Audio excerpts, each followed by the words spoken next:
In this video, I will go over 7 NSAID alternatives for pain.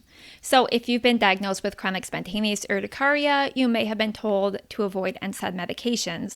And those of us who have chronic hives also have chronic inflammation, so a lot of us experience chronic pain. So the first NSAID alternative is turmeric or curcumin. Curcumin is the component in turmeric that has a lot of antioxidant and anti-inflammatory properties. In one study, it was compared to diclofenac for osteoarthritis pain, and it was found to be just as effective. You can increase the absorption of turmeric by taking it with black pepper and a fat. You can use turmeric in cooking, drink it as a tea, or take it as a supplement. Now, if you have oxalate issues, turmeric might not be a great choice for you, but curcumin tends to be lower in oxalate. Turmeric can inhibit the absorption of iron, so if you're supplementing, don't take turmeric and iron together.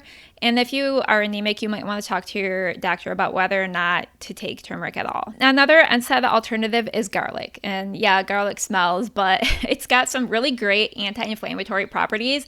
And again, it was studied in osteoarthritis patients, and it did show an improvement in their pain.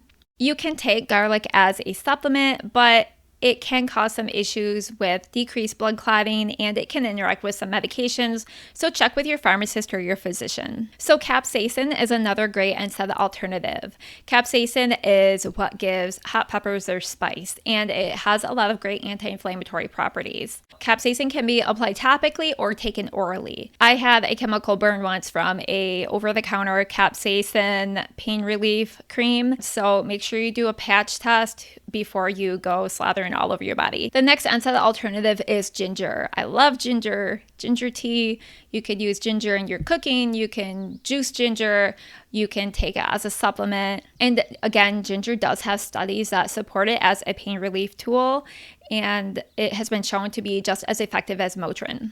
Now, ginger can increase your risk for bleeding. Be sure to check with your physician if this is an appropriate supplement for you to take. Number 5 is thyme. So thyme is actually really great for menstrual cramps in particular. In one study, thyme was actually shown to be slightly more effective in relieving menstrual cramps than Motrin. You could take this as a tea, as a supplement. There is a topical oil that you can use, but this may slow clotting or interfere with some medications, so check with your pharmacist. Number 6 is sage, and similar to thyme, sage is a really good anti-inflammatory to use for menstrual cramps. A couple of cautions with sage: it can cause interactions with certain medications if taken in large quantities, and it has similar drying effects as antihistamine, so you'll want to avoid it if you're breastfeeding or if you already have a lot of drying effects going on from your antihistamines. Number 7 is bromelain extract. I have no idea if I'm saying that right, but bromelain is the enzyme found in pineapples. Bromelain has been found to have analgesic and antihistamine properties,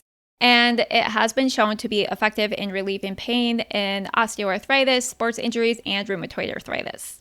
So those are 7 natural NSAID alternatives for managing pain. If you're not able to take NSAID medications, these should help lower your inflammation. And again, it's important to check with your doctor and your pharmacist to make sure that these don't interact with any medications you might be taking. And be aware, of course, of your own personal sensitivities. And if you're using these topically, make sure you do a very small patch test on your forearm before putting them on a larger area of your body to make sure you don't have a reaction. And if you're starting a supplement or using them as a tea, just start slow to make sure you don't have a reaction to them. If you found this helpful, please hit the like button and subscribe. Okay, take care.